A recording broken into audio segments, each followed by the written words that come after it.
तो सभी छात्र छात्राओं को नमस्कार। आज के इस वीडियो में हम हिंदी साहित्य का इतिहास और साथ ही साथ जो हिंदी साहित्य के इतिहास में हमें जो पहला काल पढ़ना है आदिकाल, उसके नामकरण की समस्या पर विचार करेंगे।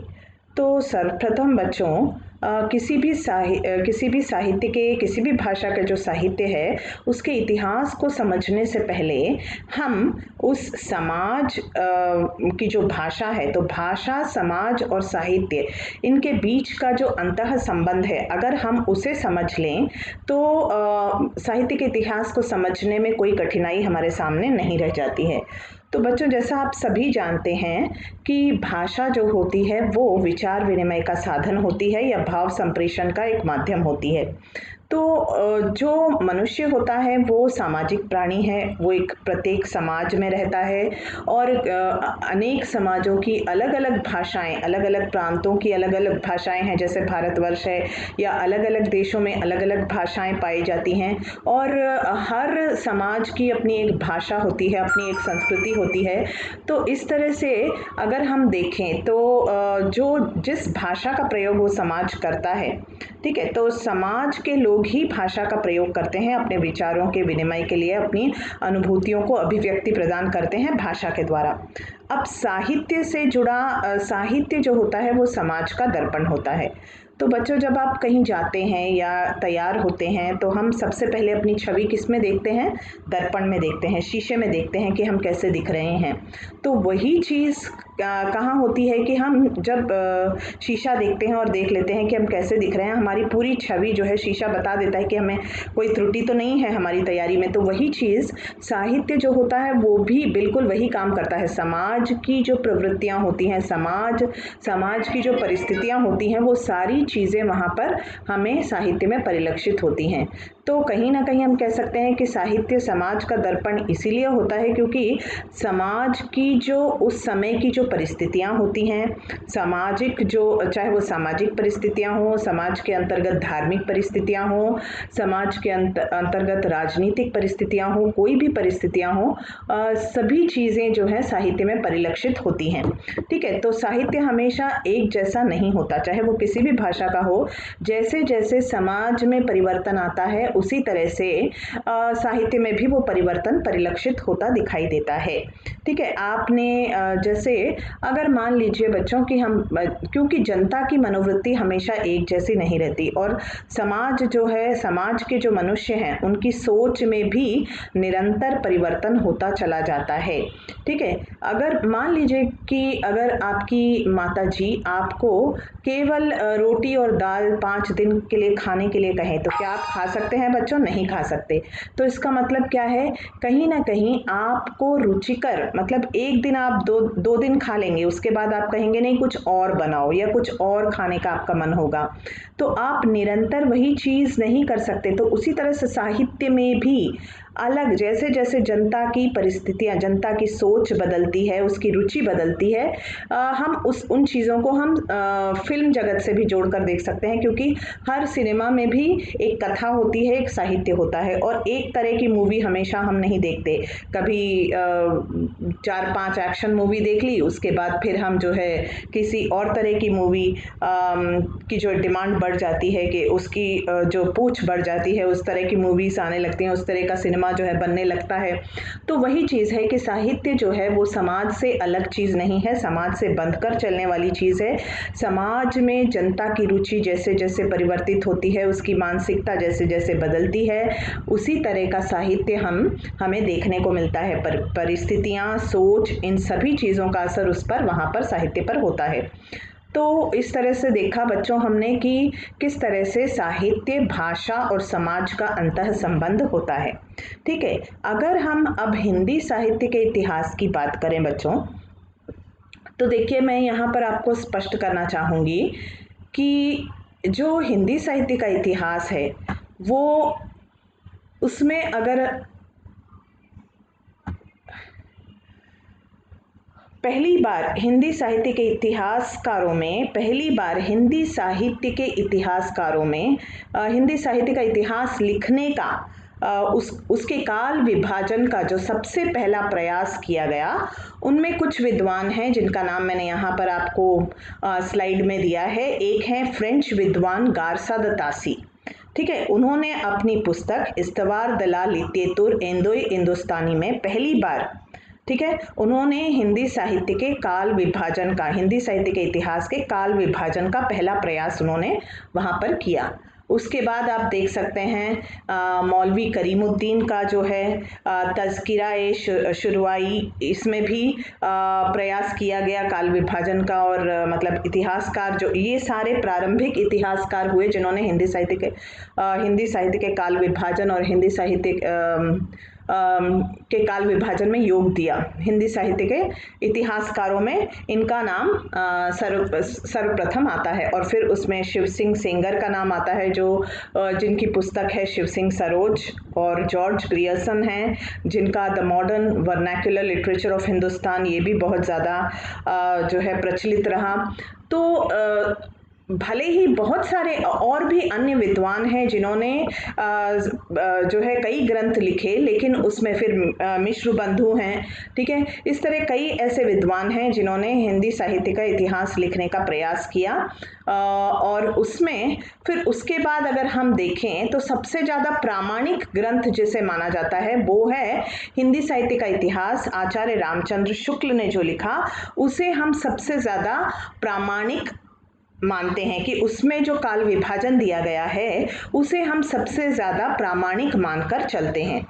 तो यहाँ पर देखिए बच्चों कि आचार्य रामचंद्र शुक्ल द्वारा 1929 में जो हिंदी साहित्य का इतिहास नामक ग्रंथ लिखा गया और उसमें जो काल विभाजन दिया गया उसे सबसे ज़्यादा सर्वाधिक प्रामाणिक और तार्किक माना जाता रहा है, ठीक है। और जैसे मैंने आपको कहा कि साहित्य में जैसे जैसे प्रवृत्तियां बदलती हैं, जैसे जैसे समाज की परिस्थितियां बदलती हैं, जनता की मनोवृत्ति में परिवर्तन आता है, साहित्य भी उसी तरह से बदलता हुआ चलता है। क्योंकि साहित्य समाज का दर्पण होता है, उससे विलग नहीं होता साहित्यकार भी समाज का ही हिस्सा होता है। तो तत्कालीन समाज की जो परिस्थितियां होती हैं और जनता की जो मनोवृत्ति होती है उसका पूरा उसकी पूरी छवि हमें जो है साहित्य में दिखाई देती है। तो अगर हम आचार्य रामचंद्र शुक्ल द्वारा बताया गया विभाजन, काल विभाजन अगर हम स्वीकृत करते हैं, जो कि हिंदी साहित्य में सबसे ज़्यादा प्रामाणिक माना गया है, उसे अगर हम देखें तो हिंदी साहित्य के इतिहास को केवल 4 कालों में विभाजित करके उन्होंने बताया। और सबसे पहला जो काल है उसे कहा गया वीर गाथा काल। सबसे पहला काल का क्या कहा गया बच्चों? उसको वीर गाथा काल या आदिकाल कहा गया, ठीक है, जिसका जो समय है वो संवत 1050 से 1375। उसके बाद रहा भक्ति काल जिसका समय रहा 1375 से 1700। फिर आया रीतिकाल 1700 से 1900 और फिर गद्यकाल जो आगे 1900 से आगे जो है वो गद्यकाल। और फिर उसमें हम देखते हैं भारतेंदु युग और जो है द्विवेदी युग, इस तरह से छायावादी काव्यधारा और बहुत सारी हम जो है आधुनिक युग के अंतर्गत ले सकते हैं। तो बच्चों ये तो रहा कि हमने पहले क्या देखा, भाषा, समाज और साहित्य का अंतः संबंध देखा।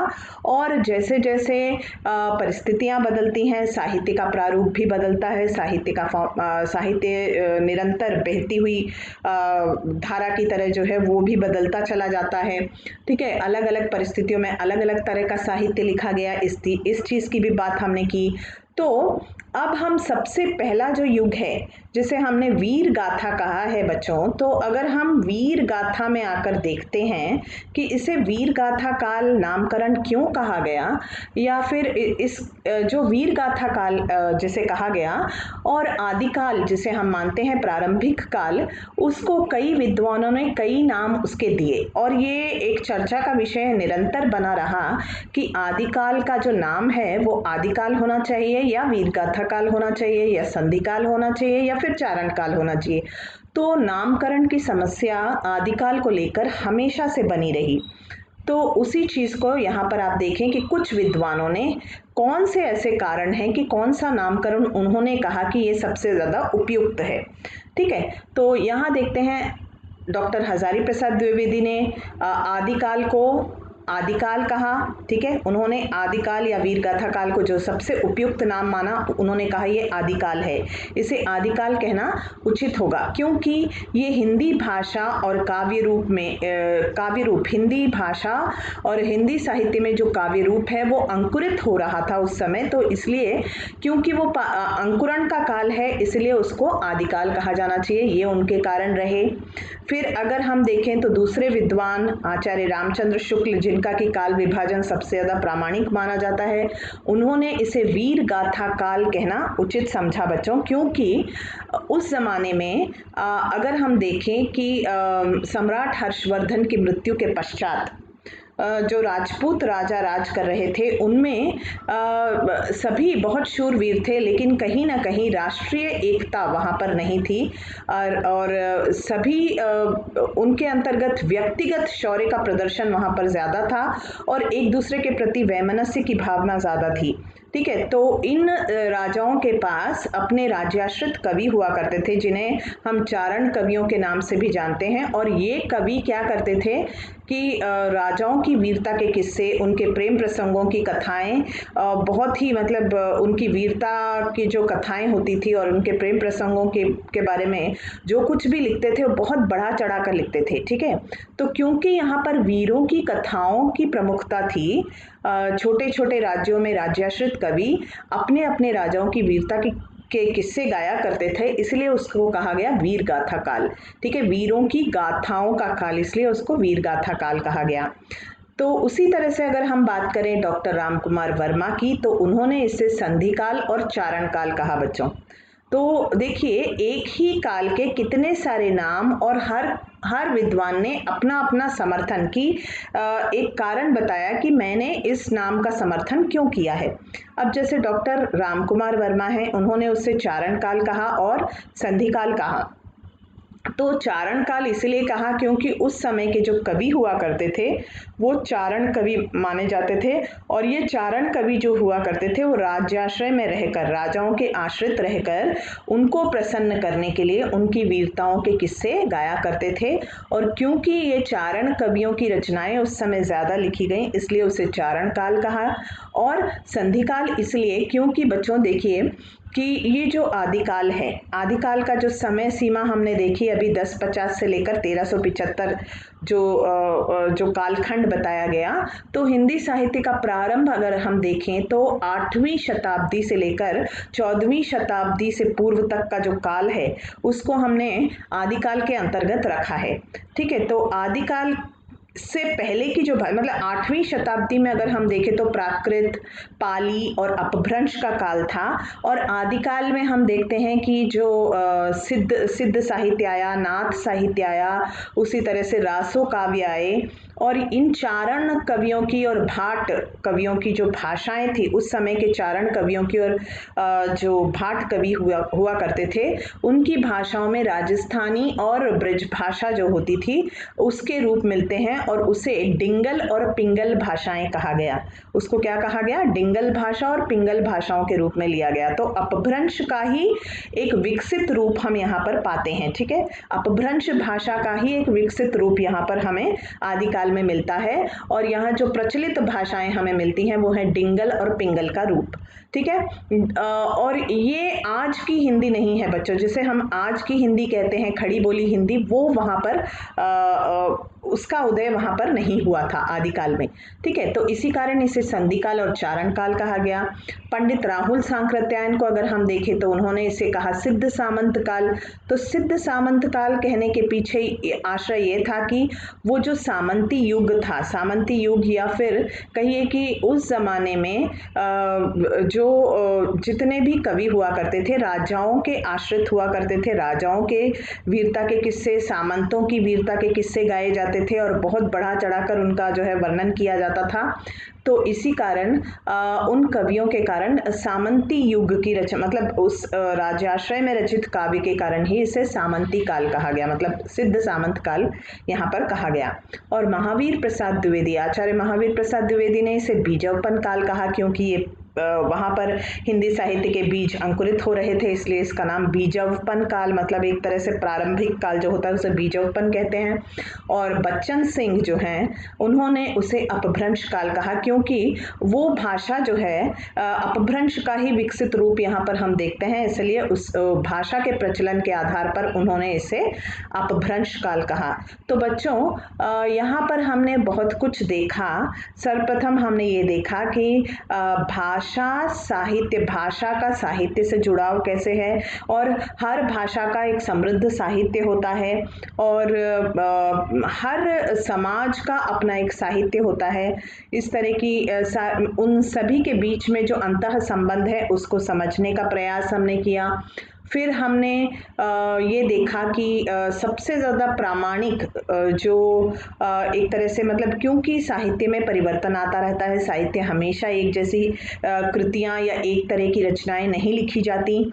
हाँ, ये भले ही है कि हम, अगर एक बात मैं यहाँ पर आपको स्पष्ट करना चाहूँगी कि जो साहित्य का प्रारंभिक रूप, चाहे वो आदिकाल हो, चाहे फिर वो भक्तिकाल हो, या फिर चाहे वो हमारा जो रीतिकाल हो, ज़्यादातर जितने भी हमको साहित्य का पद्यात्मक रूप ही दिखाई देता है, क्योंकि जो पद्यात्मक जो रचनाएं होती हैं वो हमें बहुत सहजता से जो है आकर्षित कर लेती हैं। इसलिए जो साहित्य लिखा गया प्रारंभिक दौर में या प्रारंभिक काल में, जितना भी साहित्य लिखा गया, हम अगर बात करें तो ज़्यादा से ज़्यादा साहित्य जो है पद्यात्मक रूप ही उसका सामने आता है।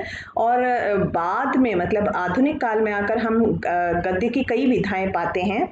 तो लेकिन ऐसा नहीं है कि कहानियाँ और किस्से नहीं लिखे गए, लेकिन बहुत कम, मतलब काव्य का ही वर्चस्व वहाँ पर बना रहा। ठीक है, तो ये था बच्चों आदिकाल के नामकरण की समस्या पर विचार। और उसके बाद हम देख लेते हैं कि जो आदिकाल के अंतर्गत किस तरह की रचनाएं हमें देखने को मिलती हैं।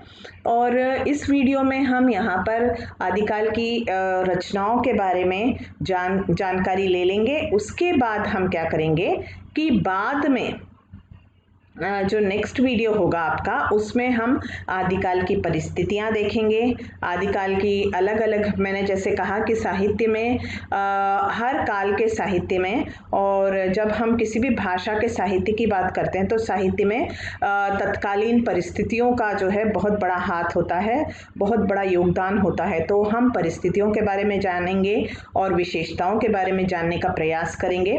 ठीक है, तो अब आदिकाल की जो प्रमुख प्रकार की रचनाएं आदिकाल में आती हैं उनको हम देख लेते हैं कि वीर गाथा काल, क्योंकि मैंने कहा कि इसे रामचंद्र शुक्ल जी ने इसे वीर गाथा काल कहा ही है, क्योंकि वीरता के किस्से, राजाओं की वीरता की कथाएं ज़्यादा लिखी गईं, वीरता के किस्से जो है लिखे गए, इसीलिए उन कवियों द्वारा वीरता का वर्णन जो है बढ़ा चढ़ा कर किया गया, इसलिए वीर गाथा काल जो वीर गाथाएं ज़्यादा लिखी गईं।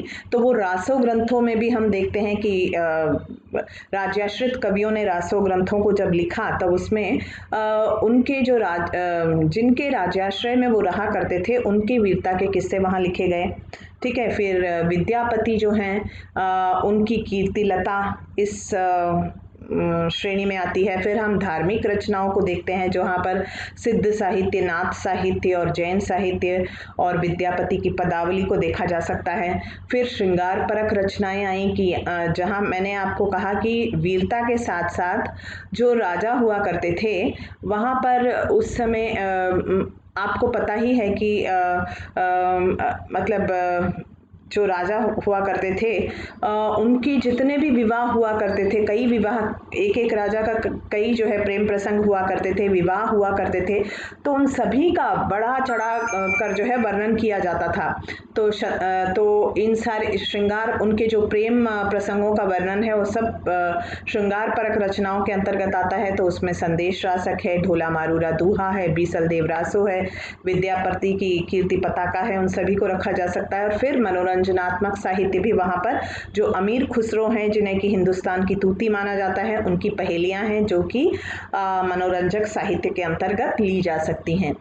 तो बच्चों, इस तरह से हमने हिंदी साहित्य के इतिहास का काल विभाजन देखा कि सबसे पहला काल विभाजन जो है गारसा दत्तासी ने करने का प्रयत्न किया, ठीक है। और उस तरह से कई प्रारंभिक रचनाकार रहे जिन्होंने कि चाहे वो शिव सिंह सेंगर हो, चाहे जॉर्ज ग्रियर्सन हो, मौलवी करीमुद्दीन हो या फिर मिश्र बंधु हो। यहाँ पर मैंने थोड़े से ही नाम लिए हैं, जब आप जो पाठ्य पुस्तक में देखेंगे तो आपको और भी जानकारी आपकी जो है बढ़ जाएगी। तो यहाँ पर मैंने आपको एक समग्र रूप में ये बताने का प्रयास किया है कि हिंदी साहित्य के इतिहासकारों में ये जो प्रारंभिक इतिहासकार हैं उनमें से कुछ नाम मैंने यहाँ दिए, लेकिन जो सबसे ज़्यादा प्रामाणिक जिनका काल विभाजन माना जाता है वो हैं रामचंद्र शुक्ल जी।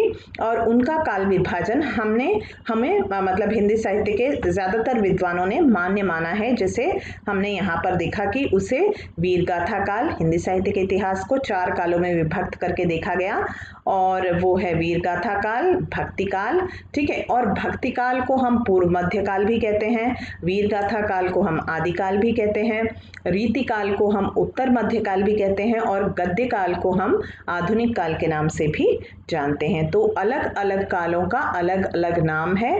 और जैसे कि हम यहाँ पर नाम ही हमें ये बता रहा है, वीर गाथा मतलब वीरों की गाथाएं उस समय लिखी गई थी, इसलिए वीर गाथा काल। भक्ति काल क्योंकि भक्ति का प्रचलन उस समय ज़्यादा रहा, इसलिए भक्ति काल। रीति काल क्योंकि उस समय जो है एक निश्चित परिपाटी, एक निश्चित रीति के तौर तरीके से लेकर श्रृंगार का वर्णन ज़्यादा हुआ करता था, इसलिए रीति काल। और फिर गद्य काल क्योंकि उस समय तक मैंने आपको कहा गद्य काल आधुनिक काल का नाम इसलिए भी पड़ा क्योंकि उस समय तक जितनी भी रचनाएं लिखी जाती थी वो सारी की सारी ज़्यादातर पद्यात्मक रचनाएं लिखी गई, ज़्यादातर कविता का रूप ही हमारे सामने साहित्य में आया, ज़्यादातर कविताएं ही मतलब पद्यात्मक रूप ही, चाहे वो दोहे हों, चाहे चौपाई हों, चाहे सोरठा हो, कोई भी मतलब ज़्यादा से ज़्यादा जो है काव्यात्मक रूप ही साहित्य का हमारे सामने आया था।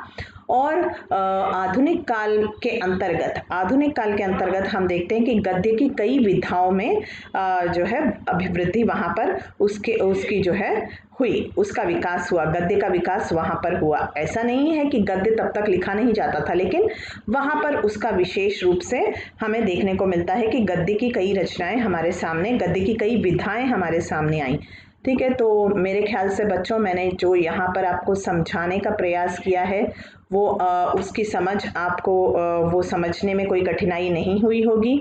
और तो इस तरह से हमने साहित्य की रचनाओं को देखने का प्रयास किया, मतलब ये देखने का प्रयास किया कि हिंदी साहित्य के अंतर्गत हम किस तरह से पहले हमने साहित्य को समाज से जोड़कर, और ये केवल हिंदी साहित्य की बात नहीं है, ये किसी भी साहित्य की बात है। चाहे तेलुगु साहित्य अगर हम कहेंगे तो तेलुगु साहित्य जो यहाँ इस प्रांत की जो परिस्थितियाँ होंगी उसका प्रभाव उस साहित्य पर पड़ा होगा ज़रूर ही।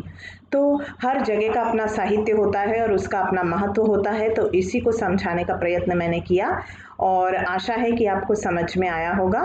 और अगला जो है उसमें हम आदिकालीन परिस्थितियों को लेंगे, उसकी विशेषताओं को लेने का प्रयास करेंगे। धन्यवाद।